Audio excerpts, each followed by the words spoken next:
আপনারা আমাকে ক্ষমা করে দেন। আমার উপরে রাগ থাকলে আমার উপরে গালি দেন, ঝাড়েন, সব করেন, কিন্তু আমার একটা অনুরোধ রইবে।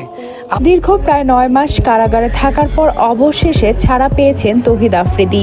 যদিও বর্তমানে শারীরিক ও মানসিকভাবে ভালো নেই আফ্রিদি। হ্যাঁ, এখন আমাকে অনেকেই অনেক কিছু বলবে, কথা বলতে আসছে, এখন আসছে কথা বলতে, এই সেই, আমি কান দিব না এই কথা। কিসের যুদ্ধ করতেছি, কিসের লড়াই করতেছি? আমি তো ভাবছি যে আমি কখনো ভিডিওই করব না। এখানে কথা বলতে গেলেই চুপ করায় দেওয়া হয়, এখানে কথা বলতে গেলে মুখ আটকায় দেওয়া হয়, বাট ওই দিন আর নাই। আই ক্যান স্পিক নাও। আপনারা আমাকে ক্ষমা করে দেন। আমার উপরে রাগ থাকলে আমার উপরে গালি দেন, ঝাড়েন, সব করেন, কিন্তু আমার একটা অনুরোধ রইবে। দীর্ঘ সময় জেলে থাকার কারণে আফ্রিদির একমাত্র ছেলে আরফাজ উদ্দিনকেও দেখতে পারেনি তৌহিদ আফ্রিদি। জেলে থাকা অবস্থায় স্ত্রী রিসাকে ফোন দিয়ে আফ্রিদি বলে, আমার মুক্তির জন্য সবাইকে তুমি আওয়াজ তুলতে বলো।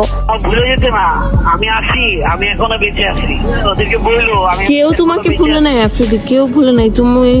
তুমি বের হয়ে আসলে দেখতে পারবা, কেউ ভুলে নাই তোমাকে। আমি আবারও সেই কিং এর মতোই করেই আসবো। কোন ফেরেশতা আমাকে এসে নিয়ে যাবে, আমি বিশ্বাস করি কোন ফেরেশতা এসে আমাকে নিয়ে যাবে। আমি আমার এখানে আটকে রাখছে, আমি জানি না কারা।